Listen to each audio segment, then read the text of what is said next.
ଓ ତୁମେ ତାହେଲେ ଏମାନଙ୍କର ଭଉଣୀ ନୁହଁ? ମୁଁ ତ ତୁମର ଦେଢ଼ଶୁର ନୁହଁ, ଏମିତି ମୁଣ୍ଡରେ କିଏ ଓଢ଼ଣା ଦେଇକି ଠିଆ ହେଇଛି। ଅଜିତ ଲୋକମାନଙ୍କୁ ଓଢ଼ଣା ଦେବା ଓଡ଼ିଆଣୀ ମାନଙ୍କର ପରମ୍ପରା। ଏଇ ତ ଭଏସଟା ମତେ ଚିହ୍ନା ଚିହ୍ନା ଲାଗୁଛି। କିଏ ତୁ?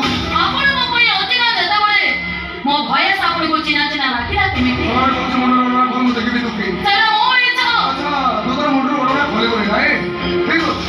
ଆଚ୍ଛା, ତୁ ପୁରା ଘର ପାଇଁ ସୁପ୍ରିମକୋର୍ଟର ବିଚାରପତି, ମୋ ଭଉଣୀ ତୋ ଭାଇର ବାହାଘର ନେଇକି ନିଷ୍ପତ୍ତି ନେଲୁ। ନିଷ୍ପତ୍ତି ତ ନେବି ନିଶ୍ଚୟ, କିନ୍ତୁ ମୋ ଭାଇ ବିଷୟରେ ଶୁଣନ୍ତୁ।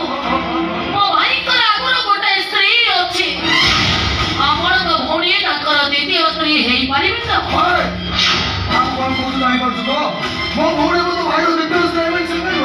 ଆଜିକାଲି ଦୁନିଆରେ ତ ସମସ୍ତଙ୍କର ସେକେଣ୍ଡ ୱାଇଫ୍ ଅଛନ୍ତି। ଆପଣଙ୍କର ବି ସେକେଣ୍ଡ ୱାଇଫ୍ ଥିବେ।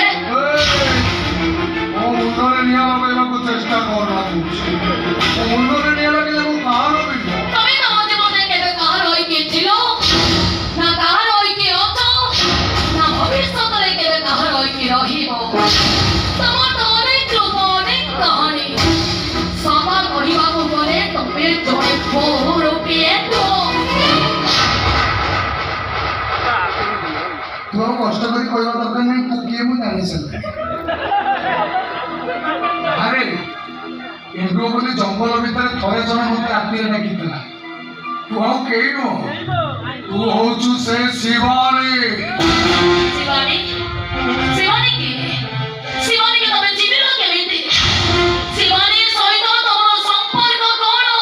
ମୁଁ ତ ଏତେ ପ୍ରଶ୍ନର ଉତ୍ତର ଦେଇପାରିବିନି। ଘରେ କହୁଛି ମୁଣ୍ଡ ଲଗାକୁ କହିବୁ ଏଇଟା। ଠିକ ଅଛି, ମୋ ଭଉଣୀ